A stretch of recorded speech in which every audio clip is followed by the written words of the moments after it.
Hey filmmakers, today we're going to take a look at this brand new LED light panel called the Helios B100. So let's see what this thing is all about.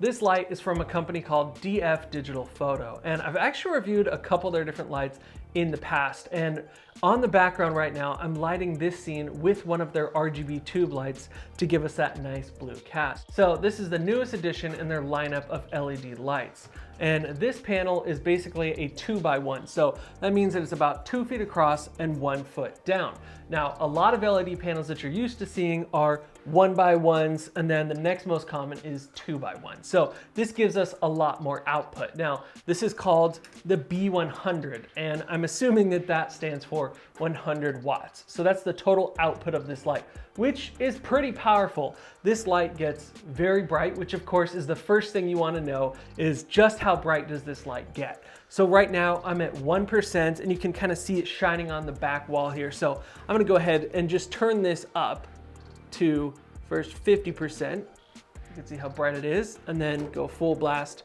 up to 100. And obviously if I turn this on to myself, I'm completely overexposing. It's a very bright light. It does a fantastic job of just adding a ton of luminance, of course, to your scene. Now, just how bright a light gets, of course, is an important factor when buying lights, but it's not necessarily the one and only most important thing. There are a lot of other things to consider. So this LED light panel is actually bi-color, which of course comes in really handy these days when you're shooting in all different lighting situations. So this light will go anywhere from 3200 Kelvin all the way up to 5500 Kelvin. So when you're shooting indoors, and you have a lot of tungsten lamps that are often found in homes, you get a more warm color tone. And then when you have, light spilling in, say from outside, or you want to light something outside, you can go all the way up to 5500 Kelvin and get that nice cooler daylight balance. And of course, you can dial it anywhere in between in steps of 20. So it'll step down to, 5280, 5260, 20, so on and so on. So it'll drop down in those increments. Now, when it comes to the brightness stepping on this light, it does step just by a single percentage. And I will say that at 0%, the light is still on. You can see that, so I think that's kind of funny. It should really just stop at 1%, and 0%, the light should turn off. But that's just kind of a silly quirk of the way they have it. And then it goes only up to 99% brightness, which of course on this light is actually technically 100% because that's as bright as it goes. But they just didn't want to make this little panel on the back any bigger to make it say 100, I'm assuming. So that's full brightness. When it comes to setting up and using this light, it's extremely easy to do. Obviously there's just an on-off switch, and then the only other two knobs you have are right here for controlling your brightness and your color temperature. Now, besides that, you do have a couple other ports. You do have DMX in and out if you want to chain a bunch of these together and control them via DMX. Now, one touch that I really like with this is that the power cord actually locks into place with this little screwing knob. And that's really nice because a lot of the cheaper LED light panels that you buy, you just plug them in, and sometimes if someone kind of walks by and accidentally trips on the cord or something, heaven forbid, it'll pull it right out and your light will obviously go down in the middle of a shoot, and that is not good. So I really like the fact that this one feels really sturdy, and you just screw this on and there's no way you'll be pulling this cable out anytime soon. It's locked into place. Another feature that really makes this a professional light is the fact that you can power this off of a V-mount battery.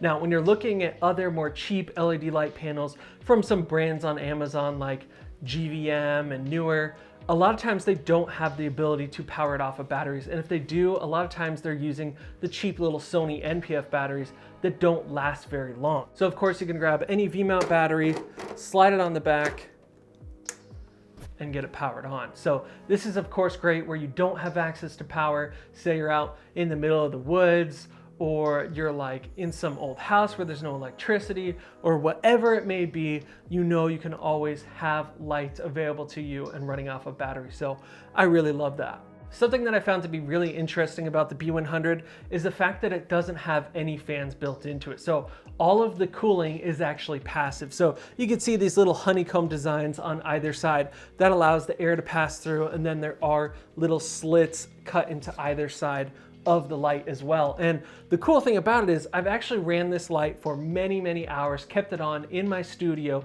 just hanging from the ceiling on for hours to see if it would overheat or get really hot, and it never overheated and turned off. Like I was mentioning earlier, I have some cheap little LED light panels from Newer, and if you keep them on too long at 100% brightness, they overheat and turn off. And I did not have that issue with this light, so I was really impressed with that. And of course, not having a fan built into the light is a huge advantage when you're recording audio, because you're not gonna hear any extra hum or anything if your light is really close to your talent. Let's flip around to the front of the light here. Of course, it comes with standard barn doors, which you see on just about every LED light panel right now. But they're nice, they're sturdy, they're made of metal. Nothing crazy exciting to say there. One thing I will mention is it does look like it's a little bit more difficult to take these off, because you have to go in and unscrew each of these screws here to take this off if you don't want this on. There is a piece of diffusion on the front of the panel here. There's actually a little green button here on the side. It's kind of hard for you to see, but if you push that, you can slide this diffusion right out. And now we can see all the little individual LED lights. So if you want a little bit more output out of your light panel, just remove the diffusion and then you're gonna get a much harder source. Some LED light panels have the diffusion permanently built in and you can't take it out. So I do like that if I need a little bit of more output from my light. Another thing that I like about the design of this light is this yoke that it all sits on. So you just unscrew these little knobs on the side, and then you can point it any direction you want, and it does a full flip around. Some LED light panels won't allow you to flip around like this and get it wherever you need it to be. It'll end up hitting. So I really like this yoke design. It gives you the clearance you need to flip it around, and then of course you can tighten it right back down. And then another little feature they put on there that I just think is extra is these little metal handles on either side are nice and sturdy, and it gives you a good grip to pick the light up from and move it around on. And honestly, overall, the whole design of this light is really good looking, and you can definitely tell they're going for that airy sky panel look with the blue and silver. It looks very similar to a sky panel, I will say. The overall build quality of this light is really solid. The majority of it is made out of this like brushed aluminum metal that I really like. It feels really sturdy. It doesn't feel like it's gonna break or dent. And then they do have some hardened plastics in a couple places, like on the side here and the V-mount battery, but they feel really strong. It's not like cheap plastic that you can tell is gonna bend and break.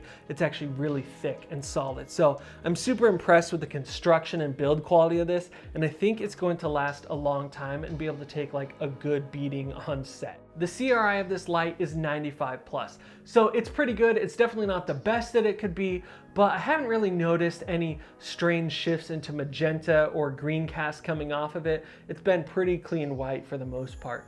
And just to give you a comparison, most of the aperture lights are at about 96 plus CRI. If you're comfortable with the quality of light coming from the apertures, this is definitely close in that quality. The light panel only weighs 4.5 pounds, so it's really light, easy to move. You can put it on just about any light stand without worrying about needing a really beefy, heavy one. So when you compare that to some of the bigger, heavier lights like the Nova or a Sky panel, those are more in like the 30-pound and above range. So yeah, 4.5 pounds, super light, easy to work with, move around, everything like that. If you're in the market for a new LED light panel right now, I think this is a really good option to go with, because it's only $299 right now, and it gives you the majority of the professional lighting features that you need on set. You get bicolor, V-mounts, and a really solid construction build quality, so I've been really impressed with it. Now, one thing I will say is that because it's a 2x1 LED light panel, I haven't found a good way to put a softbox on this.